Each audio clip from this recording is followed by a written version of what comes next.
बसवं प्रणवाकारं बसवं शरणागतरक्षकवरलोलम्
आपले मनोगत व्यक्त करणार आहे. त्यांनाही बसवपीठावर येण्याची विनंती करतो.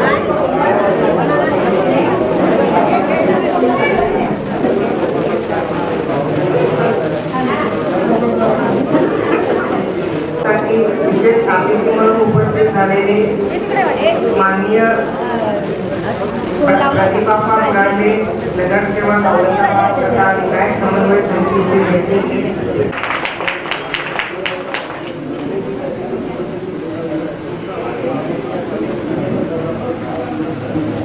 सर्वप्रथम जमलेल्या एका फोनवर कॉलवर आलेल्या सर्व माझ्या परिवाराचं मी मनापासून आभार तर नाही मानणार, पण एक मला खूप आनंद झाला तुम्हाला सगळ्यांना बघून. कारण आपण लॉकडाऊनच्या काळामध्ये पत्रिका वगैरे काही छापली नव्हती आणि काहीच नाही, आणि वेळेवर अरेंज झाली होती. आणि कार्यक्रम असा ठरला होता की वडिलांना काही सांगायचंच नाही यातलं, की गुपचूप कार्यक्रम करायचा आणि वेळेवर सांगायचं. पण काही नातेवाईकांच्या कृपेने वडिलांना कळालं. ठीक आहे, आनंद झाला त्या गोष्टीचा की माझ्यावरचा भार हलका केला त्यांनी की वेळेवर वडील काय प्रतिक्रिया देतील.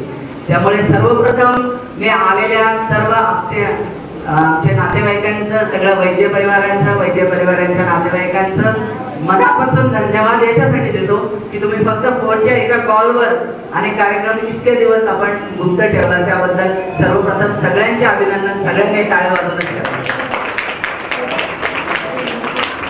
यानंतर सर्वात प्रथम लिंगायत धर्म संस्थापक महात्मा बसवेश्वर यांना विनम्र अभिवादन करून आजच्या कार्यक्रमाचे अध्यक्ष श्री वीरेंद्रजी मंगलगे, त्यानंतर आजच्या कार्यक्रमाचे प्रमुख पाहुणे प्रदीपजी बुरांटे, आजचे सत्कारमूर्ती माझे वडील, आमचे दादा, मी नाव नाही घेणार, आणि माझी आई आणि दादा. त्यानंतर आजच्या कार्यक्रमाचे प्रमुख व्याख्याते भीमराव पाटील सर. पाटील सरांचा परिचय काय द्यायचा तुम्हाला, कारण पाटील सरांनी जवळपास 80च्या वर ग्रंथ लिहिलेले आणि पाटील सरांची राहणी इतकी साधी आणि सोपी आहे की फक्त एका फोनच्या कॉलवर आमच्यासारख्या सामान्य बांधवांच्या आगेला होऊ देतात आणि फक्त एक फॅमिलीचा गेट टुगेदर ठेवलाय पाटील सर आणि आपण यावं यासाठी मी त्यांना आमंत्रित केलं आणि तेही तयार झाले. कार्यक्रम ठेवायचा उद्देश म्हणजे आपण खरं तर सगळ्यांना माझी पार्श्वभूमी माहिती आहे, माझ्या वडिलांचं आणि माझं कितपट पटतंय माझ्या नातेवाईकांना माहिती आहे. पण कसं असतं ना, आपण परिवारापासून दूर असतो, जेव्हा दूर असतो तेव्हा आपल्या परिवाराचं महत्त्व आपल्याला कळत नाही. मी फिरतीवरच असायचो, सामाजिक कार्य वगैरे समाजाचं काम करायचं, पण कधीच परिवाराचं महत्त्व याला उडावून आपल्याला सगळ्यांना शिकवलं. परिवार काय असतो, परिवाराबद्दल वेळ काय असतो, परिवारामध्ये आपण कसं राहतो, काय राहतो, हे सर्व काही आपल्याला कोरोनाने शिकवलं. काही कोरोनाने वाईटही केलं, पण या कोरोनाच्या काळात खूप चांगल्या गोष्टीही घडल्या. त्यामुळे या परिस्थितीला की आपण परिवारासोबत राहणं आणि परिवाराच्या आनंदामध्ये किंवा परिवाराला आनंद होईल असं काही करणं ही सगळ्यात मोठी गोष्ट असते असं मला वाटतं. बसवण्णाचं एक वचन मला आठवतं. बसवण्णा एका वचनात म्हणतात की दुसऱ्याचे दोष तुम्ही का सुधारू पाहता, आपले तन आधी शांत करा, आपले मन आधी शांत करा. दुसऱ्याचं पाहून रडता कशाला, शेजाऱ्याचं पाहून रडता कशाला, नाही भाळणार कुडल संगमदेव अशा रडल्याला. म्हणजे आपण समाज सुधारण्यापेक्षा सर्वात प्रथम आपण सुधारलेलं महत्वाचं आपल्याला वाटतं. आपण समाजाला सगळं काही सांगतो, पण आपण सुद्धा, मी असं म्हणेन की परिवाराच्या बाबतीत आजपासून मी परिवाराचा दादा. एवढ्या चुका केल्या तुम्ही, मला शब्द नाही फुटत आहे, मी पुढे काही बोलू शकणार नाही. मी भाषण करू शकतो 2-3 तास, पण म्हणतात ना की सूर्यासमोर काय सांगायचं आणि सूर्याकडे करून तोंड करून काय करायचं. आपले आई वडीलच असतात.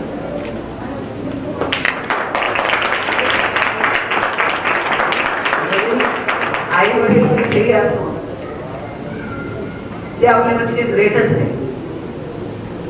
माझे वडील नेहमी म्हणतात सर एकच गोष्ट की काही करा पण त्या क्षेत्रामध्ये तुम्ही परफेक्ट व्हा. परफेक्ट म्हणजे शेवटचं. आज म्हणजे तुम्ही खूप वेळेस दादा मला म्हणायचे, अरे गणेश तू गायन करतोस, वादन करतोस, भाषण देतोस, हे करतो ते करतो, एवढं माणसाचं आयुष्य एवढं मोठं नाही एवढं गोष्टी शिकण्यामध्ये. तू काहीतरी एक मार्ग. आता काय करणार, मन चंचल आहे, मन माझं टिकत नाही एका गोष्टीवर. आणि कोणती गोष्ट मला अवघड जात नाही काही शिकायला, काही दिवसात शिकून घेतो मी. दादा मी ठीक आहे आजपर्यंत काय केलं असेल पण ठीक आहे, एक गोष्टीत नक्कीच परफेक्ट होऊन जाते, बिलकुल होऊन जाते. मी एवढंच बोलायला आज. यानंतर अभिषेक देशमाने यांच्याकडे पुढं सूत्र शब्द खूप काही बोलू शकतो, पण नाही बोलू शकतो शब्द नाही मला सुचत नाही. अभिषेक देशमाने पुढे महात्मा बसवण्णांच्या प्रतिमेचं पूजन अतिथींच्या हस्ते होईल. सर्व मान्यवरांना मी अशी विनंती करतो की त्यांनी बसव प्रतिमेचं पूजन करू.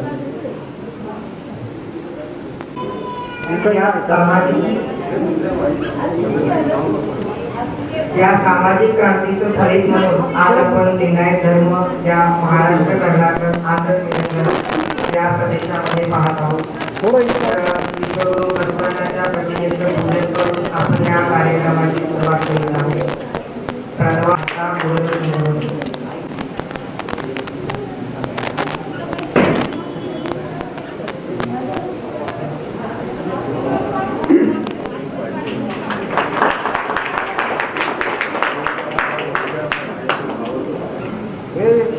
आमचे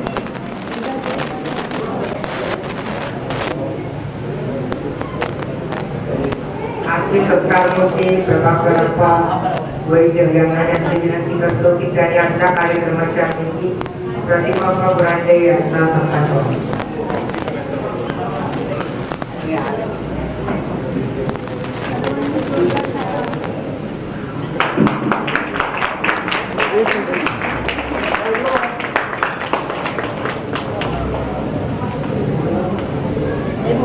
माननीय विरेंद्रप्पा मोदक यांचा सत्कार करावा अशी प्रतिमाप्पा वैद्य प्रभाकरप्पा वैद्य यांनी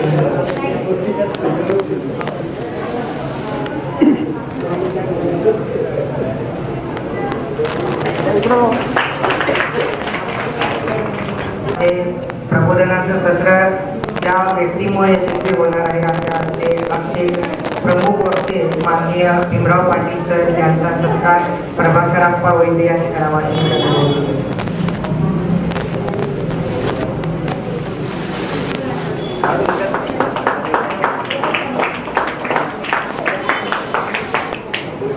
श्रीबाप्पा बुरांडे आपले मनोगत व्यक्त करतात.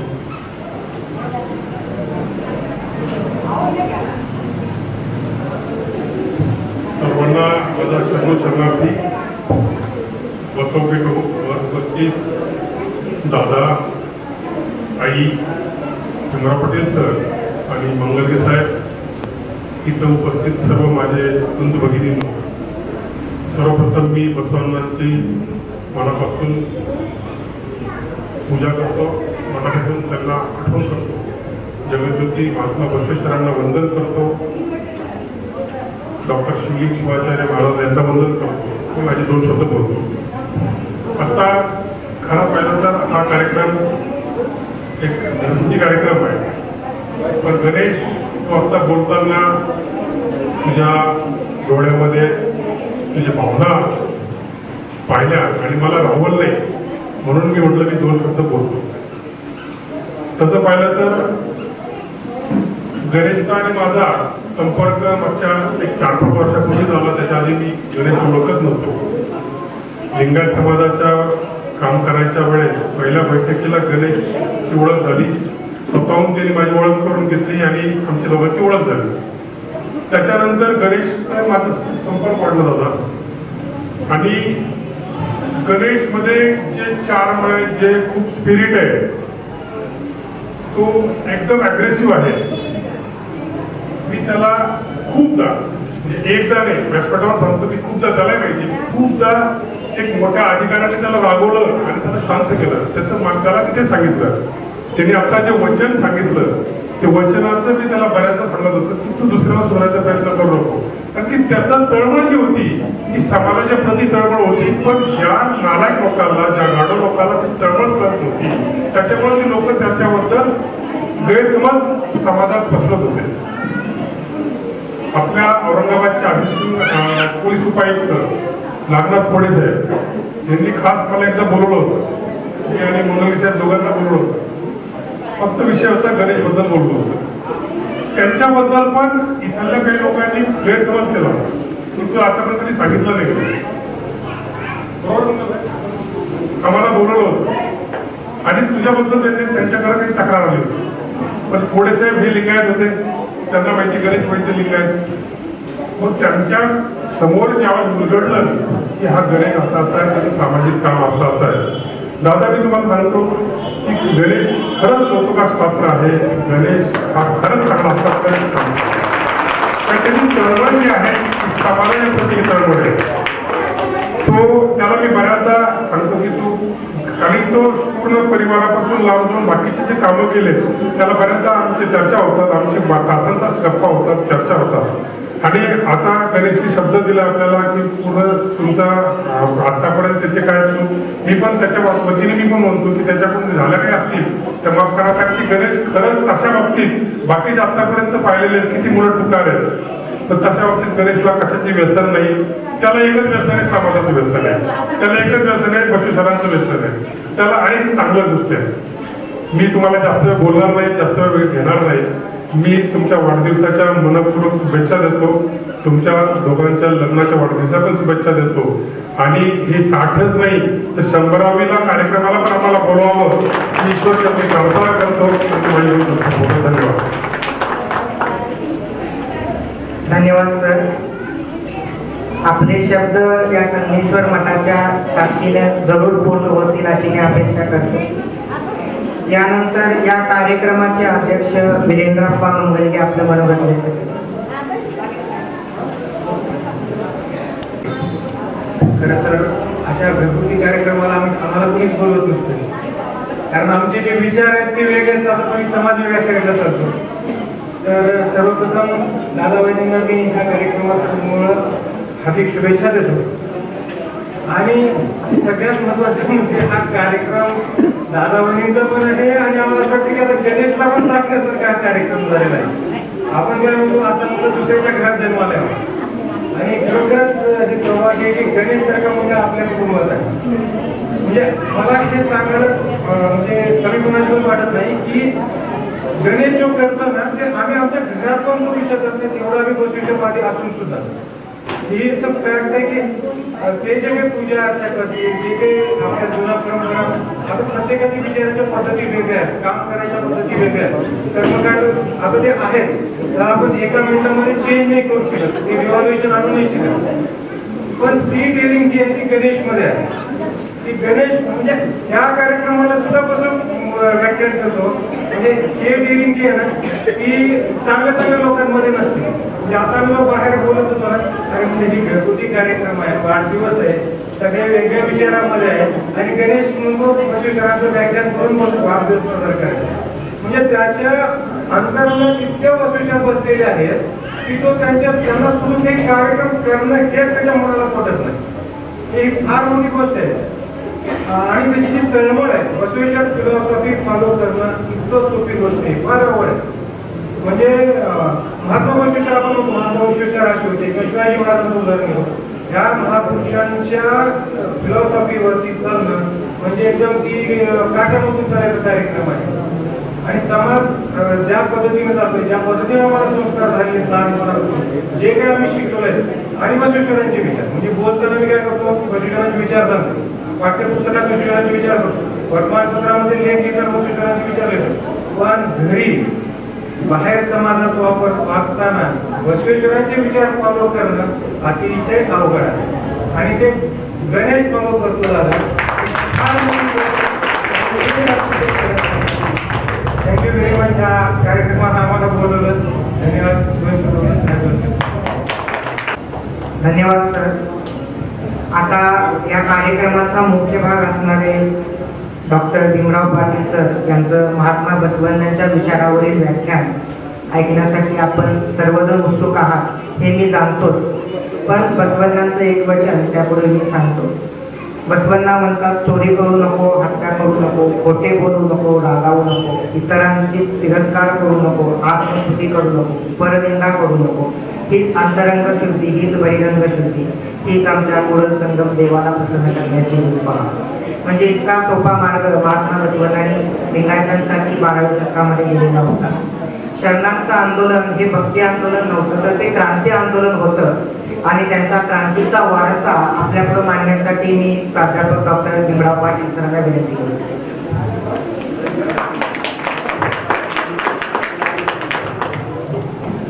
सर्वांना मी अभिवादन करतो. या कार्यक्रमाचं प्रयोजन शरण प्रभाकर अप्पा हरिअप्पा वैद्य आणि प्रमोदिनी हरिअप्पा वैद्य यांच्या 61व्या वाढदिवसानिमित्त आणि 35व्या विवाह वर्षपूर्ती निमित्त आपण या ठिकाणी एकत्र जमलेलो आहोत. या प्रबोधनपर कार्यक्रमाचे अध्यक्ष आमचे मार्गदर्शक सन्माननीय वीरेंद्रजी मंगलगे साहेब, आमचे दुसरे मार्गदर्शक प्रदीपजी बुरांडे साहेब, सूत्रसंचालन करणारे बसव साहित्याचे अभ्यासक अभिषेक देशपांडे, या कार्यक्रमाचे संयोजक आणि बसव चळवळीतले एक फार मोठे आधारस्तंभ गणेशजी वैद्य, या सभागृहामध्ये उपस्थित असलेले सर्व वैद्य परिवाराचे सदस्य, वैद्य परिवारातील पाहुणे मंडळी आणि सर्व प्रतिष्ठित, आपल्याला प्रश्न पडला असेल की आता वाढदिवस आहे, आम्हाला जेवण करायचंय, गावाकडे लवकर जायचंय आणि यांनी मध्येच हे काय व्याख्यान प्रबोधन, आम्हाला तर काहीच माहिती नाही व्याख्यान वगैरे काय असतंय ते. परंतु चिंता करू नका, टेन्शन घेऊ नका, फार काही आपला वेळ घेणार नाही. परंतु माझी आपल्याला विनंती आहे, बऱ्याच लोकांनी विभूती लावलेली आहे, बऱ्याच मुली तर शिकलेल्या आहेत. आता आम्ही कपड्यानं मॉडर्न व्हायला लागलो, केसाच्या स्टाईलनं मॉडर्न व्हायला लागलो. आम्हाला जरूर मान्य आहे, आपण कपड्यानं मॉडर्न झालं पाहिजे, आपण केसाच्या स्टाईलनं मॉडर्न झालं पाहिजे, आपण भाषेच्या स्टाईलनं मॉडर्न झालं पाहिजे. पण महात्मा बसवेश्वराच्या विचाराच्या स्टाईलनं जोपर्यंत मॉडर्न होणार नाही, तोपर्यंत तुम्हाला लिंगायत करून घेण्याचा अधिकार नाही. लग्नाच्या वेळेस आम्ही लिंगायत समाजाच्या वधूवर परिचय मेळाव्यामध्ये जातो आणि लिंगायत वधू आणि लिंगायत वर शोधतो. त्याशिवाय आम्ही लिंगायत आहोत का? काय आहे आमचं नातं या बसवेश्वरांचं?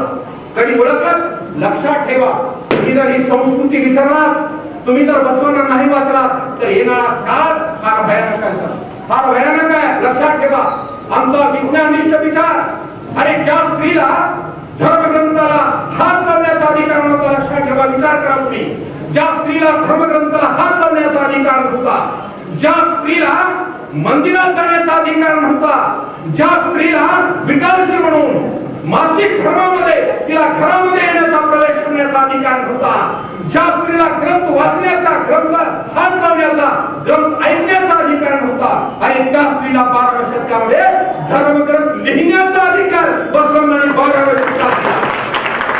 आणि तुम्ही बसवण्णा वाचत नाही, कुठल्या अभ्यासक्रमामध्ये बसवण्णांचं चरित्र नाही, घरामध्ये पुस्तक नाही. हा बरा करा बरं, किती लोकांच्या घरामध्ये बसवेश्वराचे पुस्तक आहे?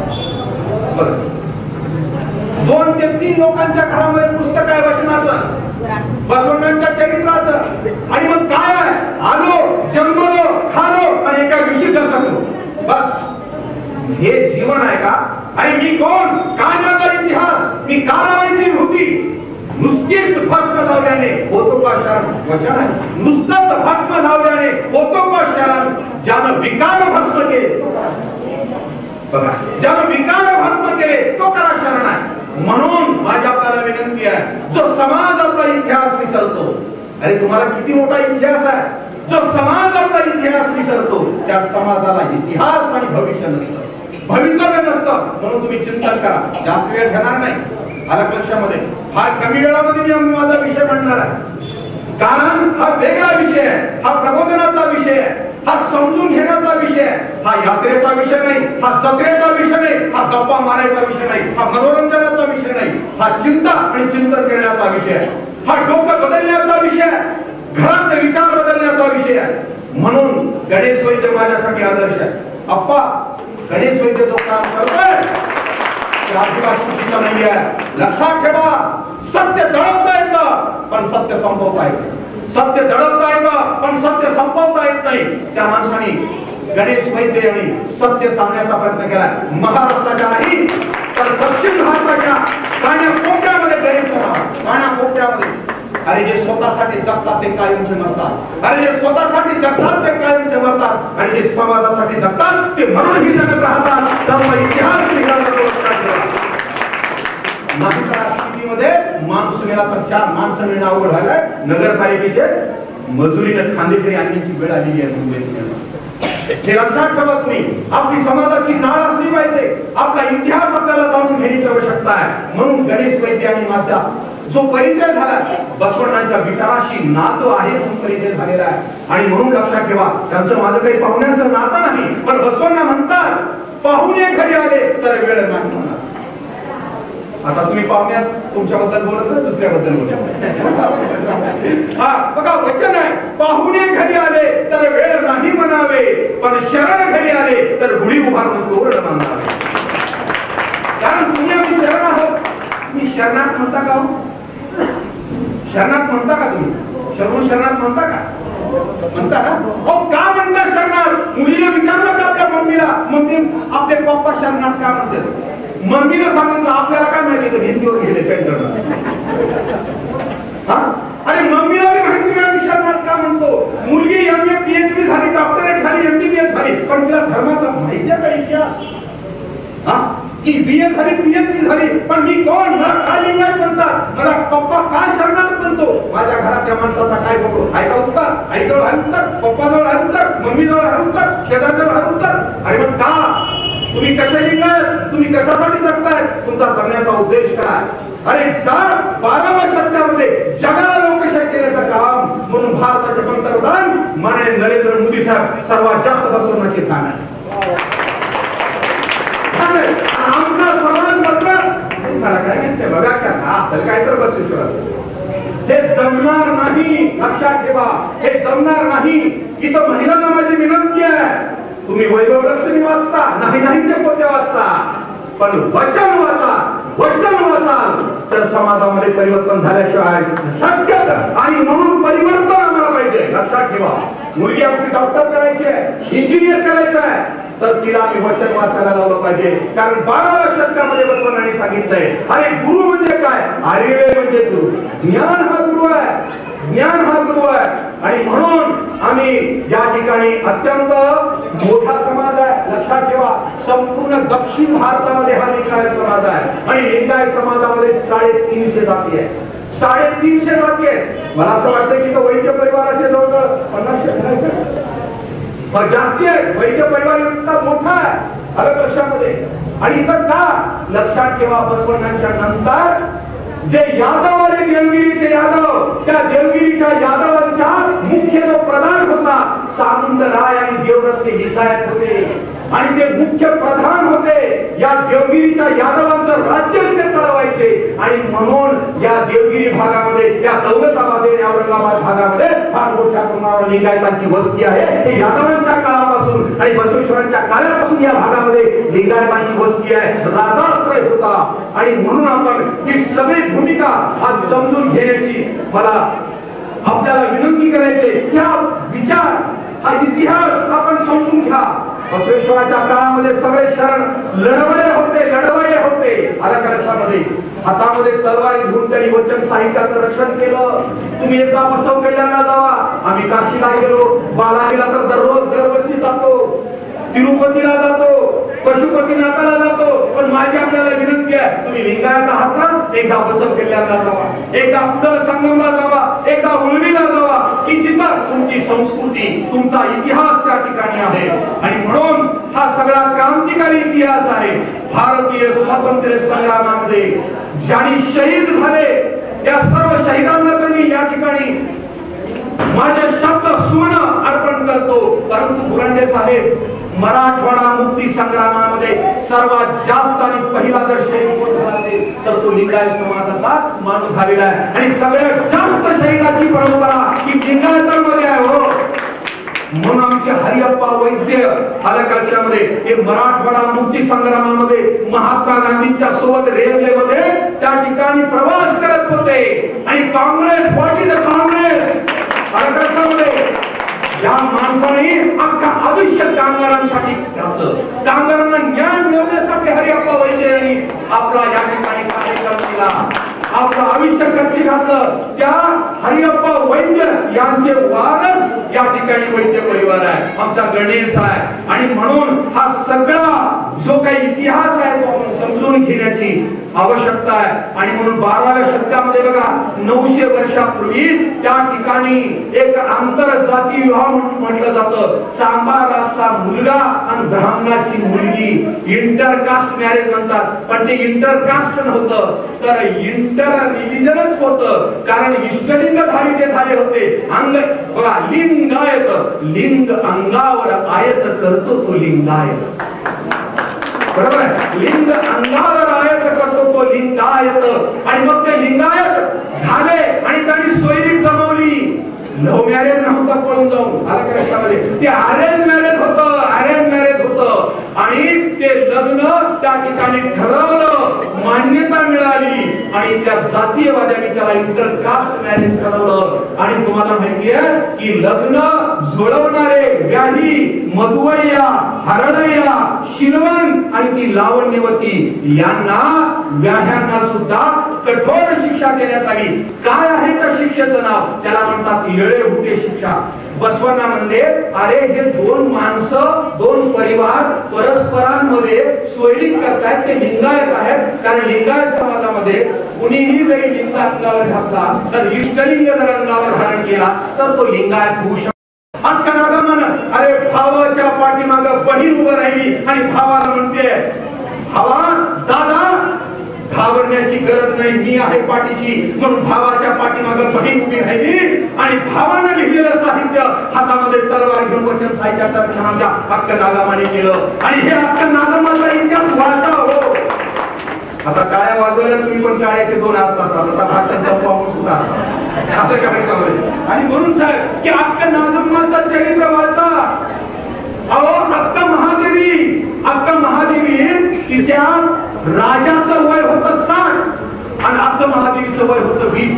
मला सांगा राजा बरोबर एवढ्या तरुण मुलीनं लग्न करणं किती चुकीचं होतं, पण जबरदस्तीने लग्न लावण्यात आलं. आणि अक्का महादेवी राज वैभव सोडली आणि सांगितली की मला हे लग्नच मान्य नाही. आणि ती त्या गुडगणीवरनं बसव कल्याणला आली. बघा तुम्ही म्हणजे किती मोठा विद्रोह आहे हो 12व्या शतकामध्ये. हा अक्का महादेवीचा विद्रोह आहे. बसवण्यांची पत्नी गंगांबिका हातामध्ये तलवार घेऊन वचन साहित्यासाठी लढत होती. यमके हुबळीला ती युद्धामध्ये मारली गेली. बघा तिची समाधी त्या यमके हुबळीला जाऊन. कल्याणम्मा हातामध्ये तलवार घेऊन लढत होती. मडिवाळ माचय्या लढत होते. चांगला देवी शरण कक्कया शरण मडिवाळे माचय्या गुड्डापूर दानम्मा. तुम्ही जर कधी गुड्डापूरला गेला मध्ये बुराणीसाठी एकदा जाऊन या. की गुड्डापूर दानम्मा ही सुद्धा हातामध्ये तलवार घेऊन वचन साहित्याचं रक्षण करत होती. इतक्या महिला आहेत. आता बघा तुम्ही झाशीची राणी कुणाला माहिती आहे? झाशीची राणी माहिती आहे तुम्हाला सगळ्यांना? मी विशेषतः महिला मुलींना विचारतोय, तुम्ही शाळेमध्ये शिकता, तुम्हाला झाशीची राणी माहिती आहे? हा माहिती आहे की मध्य प्रदेशामध्ये झाशीचा किल्ला, त्या झाशीच्या राणीचं नाव आपल्याला माहिती आहे. पण झाशीच्या राणीच्या ऐवजी त्याच कपड्यामध्ये झलकारीबाई लागली. राणी झलकारीबाई लागली. पण झाशीच्या राणीच्या अगोदर या देशामध्ये इंग्रजांना 2 युद्धामध्ये हरवणारी, 40-80 इंग्रज अधिकारी कापणारी आणि 2 कलेक्टर कापणारी या देशातली पहिली महिला आहे, जिचं नाव आहे लिंगायत राणी कित्तूरची राणी चन्नम्मा, जिनं इंग्रजांना 2 युद्धामध्ये हरवली. आता कित्तूरच्या चन्नम्माचा इतिहास आम्हाला का माहिती नाही? का माहिती नाही? का आमचा इतिहासामध्ये समावेश नाही? ही कित्तूरची चन्नम्मा, या कित्तूरच्या चन्नम्माने इंग्रजांना हरवलं, 2 लढायांमध्ये हरवलं. तिचा किती मोठा क्रांतिकारी इतिहास आहे, पण तो इतिहास आमच्यापर्यंत आलेला नाही. म्हणून माझी आपल्याला विनंती आहे, कित्तूरची चन्नम्मा, केळवी चन्नम्मा एक आहे जे छत्रपती राजाराम महाराजांना, संभाजी महाराजांच्या नंतर छत्रपती शिवाजी महाराजांचे चिरंजीव राजाराम महाराजांना जिंजीपर्यंत सुरक्षितपणे पाठवणारी केळवीची चन्नम्मा, औरंगजेबाबरोबर युद्ध करून औरंगजेबाला हरवणारी केळवीची चन्नम्मा आणि राजाराम महाराजांना आणि त्यांच्या 2 बायकांना जिंजीपर्यंत सुरक्षितपणे पाठवणारी आणि केळवीची चन्नम्मा हातामध्ये तलवार घेऊन औरंगजेबाला हरवते. हातामध्ये तलवार घेऊन आमच्या कल्याणम्मा, अक्का महादेवी कल्याणम्मा, कित्तूरची चन्नम्मा, कितीतरी महिलांची उदाहरणं सांगू शकतो की ज्याने इतिहास रचला. मग हा इतिहास आमच्या महिलांना कधी कळणार, कधी समजणार, हा माझा प्रश्न आहे. आणि म्हणून माझी आपल्याला हात जोडून विनंती आहे, तुम्ही आमचा इतिहास, आपला इतिहास वाचा. जोपर्यंत तुम्ही हा इतिहास वाचणार नाही तोपर्यंत हा इतिहास कळणार नाही. म्हणून मराठवाडा मुक्ती संग्रामामध्ये आमचे सोलापूरचे येरवड्याच्या जेलमध्ये फाशी देण्यात आली. आमच्या औरंगाबादमध्ये, लातूरमध्ये, मराठवाड्यामध्ये सर्वाधिक लिंगायत मराठवाडा मुक्ती संग्रामामध्ये शहीद झाले. पण त्यांचे नाव नाही तालुक्यामध्ये, त्यांचे नाव नाही, त्यांचा इतिहास नाही. आणि म्हणून हा सगळा वारसा आपण समजून घ्यावा अशी माझी विनंती आहे. माझा वेळ संपलेला आहे. जाता जाता थोडसं चुटकुले सांगतो की आज बाबांनो, काळ हा अत्यंत भयानक आहे. कोरोना आला, रोग आले, मला सांगा किती भयानक रोग आले. मोठे मोठे श्रीमंत लोक सुद्धा किती परेशान झाले. आज आम्हाला शांत झोप येत नाही. गरीबाला भी झोप येत नाही, श्रीमंताला भी झोप येत नाही. म्हणून एक उदाहरण देऊन सांगतो. एका माणसाला झोप येत नव्हती. तो एका डॉक्टरकडे गेला आणि डॉक्टरला म्हणाला, साहेब मला शांत झोप येत नाही हो. त्यांनी गोळ्या दिल्या तरी झोप येत नाही. त्यानंतर डॉक्टर म्हणाला किंवा माझ्या गोळ्याने काही तुम्हाला शांत झोप येत नाही, तुम्ही एखाद्या प्रबोधनकाराकडे, एखाद्या संताकडे किंवा एखाद्या कीर्तनकाराकडे जावा आणि त्यांना थोडं विचारा शांत झोप येईल का म्हणून. तो त्याच्याकडे गेला आणि त्याला विचारलं. डॉक्टर म्हणतात त्याच्याकडे गोळी नाही, तुम्हाला विचारते की शांत झोप मला येत नाही, काय करावं. तो कीर्तनकार म्हणतो, अहो ज्याला शांत झोप येते त्याला जाऊन विचारा, म्हणजे तुम्हाला शांत झोप कशी येतो सांगेल. परत तो डॉक्टरकडे गेला आणि डॉक्टर साहेबांना विचारला, अहो तुम्हाला झोप येते म्हणजे शांत, तुम्ही सांगा की तुम्हाला झोप येते का. डॉक्टर साहेब म्हणाले, तुम्हाला पण म्हणताय की मला शांत झोप येते म्हणून. माझ्या समोर एक 15 दिवसापासून नवीन डॉक्टर आलाय, त्याच्यामुळे मला 1 महिन्यापासून झोप नाही म्हणतो. आला का लक्षामध्ये? असं आहे का म्हणला. बरोबर. आणि मग तो कीर्तनकाराकडे गेला परत, अहो तुम्हाला झोप येते म्हणते असं डॉक्टर, तुम्ही मला सांगा तुम्हाला झोप कसं काय येते. कीर्तनकार म्हणा, अहो रात्र रात्र जागतो, रात्र रात्र जागा म्हणून तंबाखू खातो, गुटखे खातो आणि मला महिन्यासारा झोप नाही म्हणला. मला तर कुठं झोप आहे. आता डॉक्टरला बी झोप नाही, कीर्तनकाराला झोप नाही. त्यानंतर तो कुणाकडे गेला, तो काही इंजिनियरकडे गेला. इंजिनियर साहेबाला विचारलं, अहो मला तुम्हाला झोप येते का. इंजिनियर साहेब म्हणाले, 6 महिने झालं बुद्धाचं गिर थकलंय, 6 महिन्यापासून झोप नाही. मला काय सांगावं. इंजिनियर साहेबाला झोप नाही. त्यानंतर प्राचार्याकडे गेले. प्राचार्याला म्हणला, अहो तुम्हाला झोप येते, तुम्हाला भरपूर पगार आहे. तो म्हणला, शासन, प्राध्यापक, प्रशासन, विद्यार्थी यांच्यामुळं आणि त्यात कोरोना एवढं टेन्शन आहे मला, 1 वर्षापासून झोप नाही म्हणलं प्राचार्य साहेब. त्याच्यानंतर प्राध्यापकाकडे गेले. प्राध्यापकाला खूप पगार आहे. प्राध्यापक म्हणले, एक प्लॉट घेतला, त्या प्लॉट दुसऱ्या नंबर म्हणले, त्याच्यामुळे मला 2 वर्षापासून झोप नाहीये. शिक्षकाकडे गेले. शिक्षक म्हणले, 10 वर्षापासून शाळा विनाअनुदानित आहे, 10 वर्षापासून पगार नाहीये, झोपच नाही म्हणले. त्यानंतर विद्यार्थ्याकडे गेले. विद्यार्थी म्हणले, करिअर करिअर करिअर करिअर. माबाप म्हणतात इंजिनियर हो, डॉक्टर हो, मला तर दोन्ही व्हायचं नाही म्हणलं, मला तिसरंच पाहिजे. म्हणजे ही परिस्थिती आहे. विद्यार्थी पण परेशान आहे, व्यापारी लॉकडाऊनमुळे परेशान आहे, अधिकारी परेशान आहेत. आणि मित्रांनो आणि शरण बांधवांनो, कुणीही आज सुखी आणि शांत झोप घेत नाहीये. आणि मग आमचं कुठेतरी चुकायला लागलेलं आहे. आणि म्हणून आम्हाला बसवण्याचा इतिहास वाचावा लागेल. जर तुम्ही बसवण्याचा इतिहास वाचलात, शरण साहित्य वाचलात, तर 100% माझा दावा आहे, तुम्हाला शांत झोपायला राहू शकत नाही. कारण शांत झोपेचं तत्वज्ञान, शांत झोपेचं आयुर्वेद वचन साहित्यामध्ये आहे. कारण बसवण्यांनी सांगितलंय की उद्याचा चिंता करू नको, उद्याची चिंता तुला आजच्या झोपेची चिंता आहे. आणि म्हणून बसवण्याने आहे त्या परिस्थितीमध्ये समाधान मानायला सांगितलं. आणि म्हणून आपण सर्वांना माझी विनंती आहे की किती दिवस जगावं हे आपल्या हाती नाही, पण कसं जगावं हे आपल्या हाती आहे. म्हणून कसं जगायचं हे आपल्या हाती असेल तर बसवण्यानुसार जगा, शरणानुसार जगा. आणि म्हणून एका ठिकाणी म्हटलंय, जो पानी से नहाता है वो लिहाज बदलता है, जो पानी से नहाता है वो लिहाज बदलता है, वो पसीने से नहाता है वो इतिहास बदल देता है.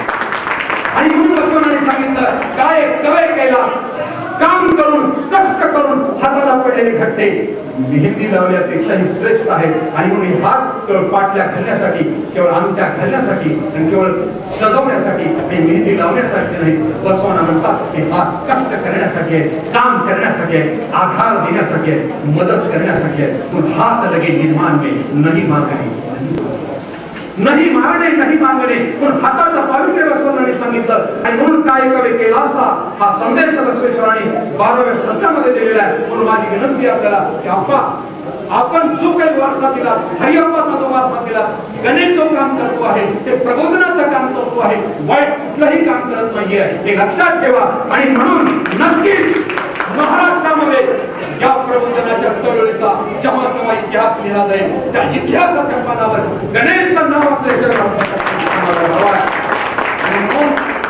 माझी आपल्याला विनंती आहे की पैसा मी करायला लागलो, पण आमचा इतिहास आम्ही विसरायला लागलो. मुलगी डॉक्टर आहे, इंजिनियर आहे, 2 लाख महिन्याला पगार आहे, पण तिला विचारलं आम्ही, बाई 2 लाख महिन्याला तुला पगार आहे, तू खूप मॉडर्न आहे, पण एक प्रशिक्षणाचं वचन सांग, माहिती नाही, काय उपयोग आहे मला सांगा. म्हणून इतना कमा सोना हीरा मोती मगर याद रख कफन को जेब नहीं होती. आता मला 4 खिसे आहेत, पण आपल्या अंगावरती कफन पांघरलं असतं, त्या कफनाला मात्र खिसा नसतो. हे बसवण्याचं वचन आहे. आणि म्हणून आज विचार करा तुम्ही की मला कार्यक्रम आला पाहिजे, मला पुस्तक वाचलं पाहिजे, बसवण्याला समजून घेतलं पाहिजे, माझा इतिहास मी समजून घेतला पाहिजे. आणि म्हणून अरे पैसा रे पैसा तुझे कमाऊ कैसा, मर जाने के बाद ले जाऊ कैसा. बरोबर की नाही. आणि म्हणून माझी आपल्याला विनंती विनंती आहे की ह्या सगळ्या गोष्टीचा आपण विचार करावा आणि म्हणून लक्षात ठेवा, लग्नाच्या वरातीमध्ये लोक पुढे असतात, बरोबर? लग्नाच्या वरातीमध्ये लोक पुढे असतात, पण अंत्ययात्रेमध्ये लोक पाठीमागे असतात. आपल्या सुखाच्या सोबती लोक असतात, दुःखामध्ये लोक सोबती नसतात. अंत्ययात्रेमध्ये मागे का आणि लग्नामध्ये पुढे का? कारण लोक सुखाची सोबती आहेत. मग एक वेळ एक दिवस अत्यंत चांगला सुखी जगण्याचा प्रयत्न आपल्याला करायचा आहे. कोरोनासारख्या महासंकटातून आपण वाचला, सुरक्षित आहात, हेच फार महत्वाचं आहे. आणि म्हणून या ठिकाणी मी आपल्याला सांगू इच्छितो, शेवटची एक विनंती आहे माझी तुम्हाला, की मी सतत माझ्या वडिलांना सुद्धा विचारलं की गावात जात असताना रस्त्याच्या कडेलाच मसल वाटत का? मंगळवेळ साहेब 2 मिनिटांमध्ये, म्हणजे रस्त्याच्या कडेलाच मसन वाटत का? कारण त्याचं हे आहे की मुक्काम पोस्ट मसनवाटा शेवटचा मुक्काम तिथं असतो आणि मसनवाटा आपल्याला सांगत असतो गावामध्ये नीट राहा, नीट वाग, तुला इथं यायचंय, याचा अर्थ तो संदेश देत असतो. आणि म्हणून माझी आपल्याला विनंती आहे की आपण सगळ्यांनी हा सगळा इतिहास समजून घेण्याची आवश्यकता आहे. जेवढा आपल्याला आयुष्य मिळालेलं आहे त्या आयुष्यामध्ये एवढा सुंदर विचार, एवढा सुंदर लिंगाय धर्म, एवढा सुंदर मार्ग आपल्याला अत्यंत सोपा आहे. कुठल्याही अज्ञान अंधश्रद्धा नाहीये. ज्याच्या गळ्यामध्ये लिंग आहे त्याला कुठल्याच तीर्थयात्रेला जाण्याची गरज नाही, कुठल्या देवी देवताला जाण्याची गरज नाही. तुमच्या गळ्यात देव दिलाय, बघा तुमच्या गळ्यात देव दिलाय, तुमच्या जवळ देव दिलाय. चांगलं वागा, चांगलं खा, चांगलं प्या, निरेश राहा, शाकाहारी राहा. एवढा सुंदर विचार, एवढा सुंदर धर्म, विज्ञाननिष्ठ धर्म, स्त्री पुरुषांमध्ये कसलाही भेदभाव नाही. जो अधिकार पुरुषांना ते स्त्रियांना बसवण्यात दिलेले एवढे समतावादी विचार आहेत. व्याख्यान अपूर्ण आहे, व्याख्यान झालेलं नाही, फक्त प्रस्तावना झालेली आहे. पुन्हा कधी वेळ मिळाला आपल्याला तर आपण हा सगळा क्रांतिकारी इतिहास, आपल्या समाजाचा इतिहास, लिंगायत समाजानं मराठवाडा मुक्ती संग्रामामध्ये काय योगदान दिलं, भारतीय स्वातंत्र्य संग्रामामध्ये काय योगदान दिलं, रत्नप्पा कुंभार आणि कुंभार साहेबांनी काय योगदान दिलं. तर आता एवढा विषय मोठा आहे, हा एवढा मोठा विषय मी एवढ्या वेळेमध्ये सांगू शकत नाही. तरी सुद्धा फक्त विषयाची ओळख तुम्हाला दिली. आपला क्रांतिकारी इतिहास तुम्ही समजून घ्या, एवढीच मी आपल्याला विनंती करतो आणि थांबतो. धन्यवाद. शरणू शरणार्थी. धन्यवाद सर, आपण अनुभवाचं मार्गदर्शन केलं. गणेश वैद्य यांना थोडं स्टेजची सेटिंग चेंज होणार आहे आता. त्यासाठी आपण जेवढा वेळ मिळेल तेवढ्या वेळात आमच्या परिवारातले माझी बहीण आरती वैद्य ही 2 शब्द बोलणार आहे. आरती वैद्य.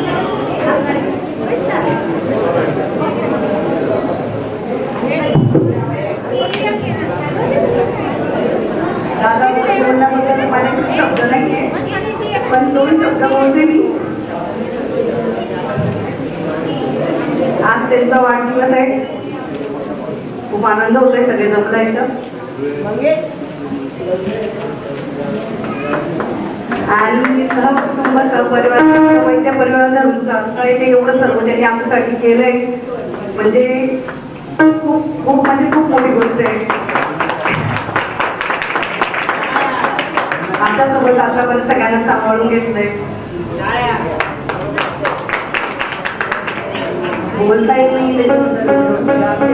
म्हणजे माझे वडील इतके साधेमुळे, पण ते माझ्या वडिलांच्या जागी त्यांनी सगळे म्हणजे सगळे कर्तव्य पार पाडले त्यांनी आतापर्यंत. म्हणजे जे 3री-4थी पिढी आहे, पण त्यांनी आतापर्यंत सगळे कर्तव्य पार पाडले त्यांचे चांगले.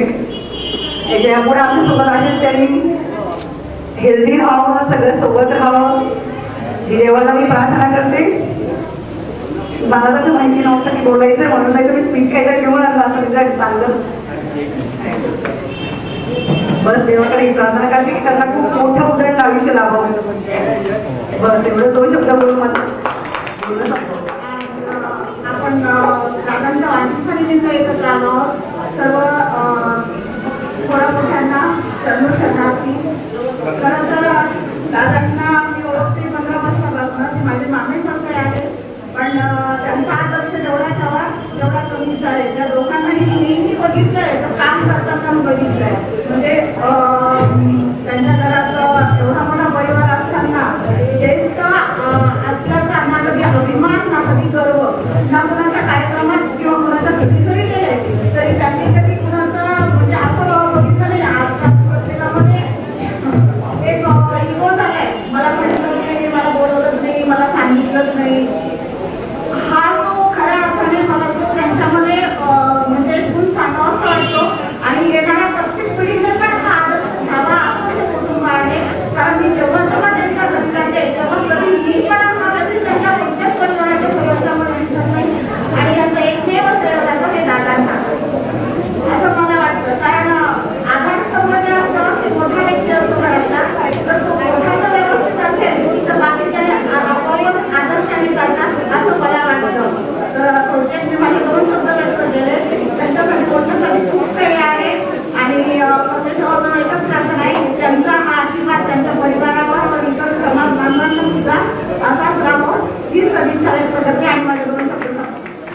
दादांना वाढदिवसाची खूप खूप शुभेच्छा.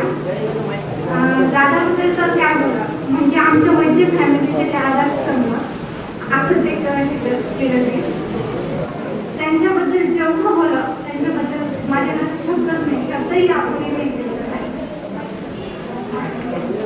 त्यांनी तर म्हणजे आमची 5 मेंबर म्हणजे 5 काकांची फॅमिली सगळी त्यांची सगळी जिम्मेदारी त्यांनी त्यांच्या कर्तव्य खूप चांगलीपणे पार पाडले. म्हणजे एकदम काका असल्याचं कधीच नाही झालं. ते आमच्या वडिलांसारखेच होते आणि वडीलच आहे.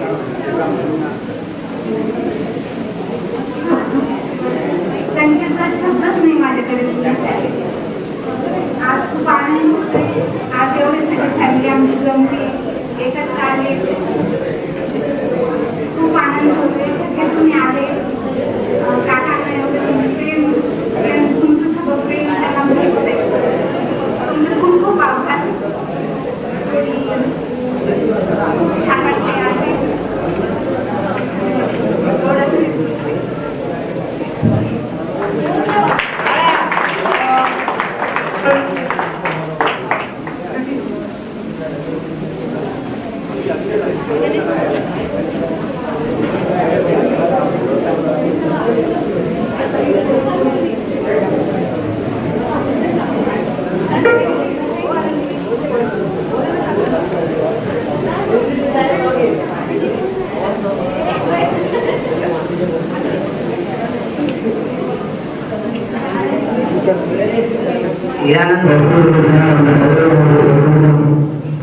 हॅलो या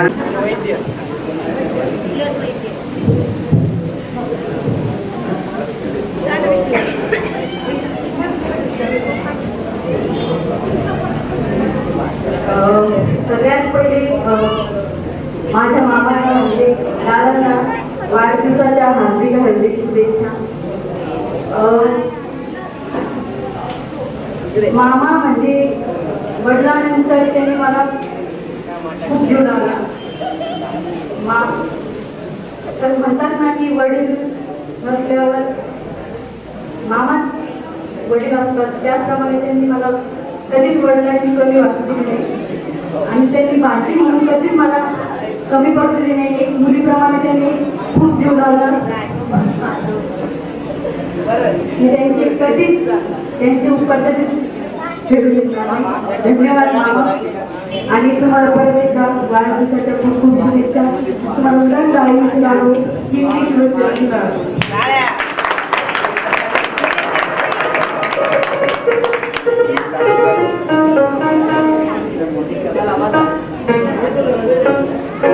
यानंतर आपण बर्थडे सेलिब्रेशन करणार आहोत. दादाला निमंत्रित करतो स्टेजवर येण्यासाठी. आता आपण दादांचा बर्थडे सेलिब्रेट करू.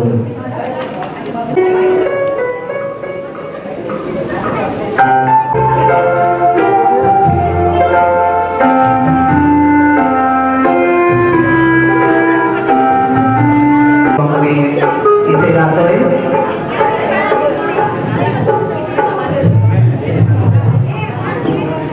ये तो सच है कि भगवान है मगर फिर भी अनजान है। ये तो सच है कि भगवान है मगर फिर भी अनजान है। धरती पे रूप माँ बाप का उसमें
बाय.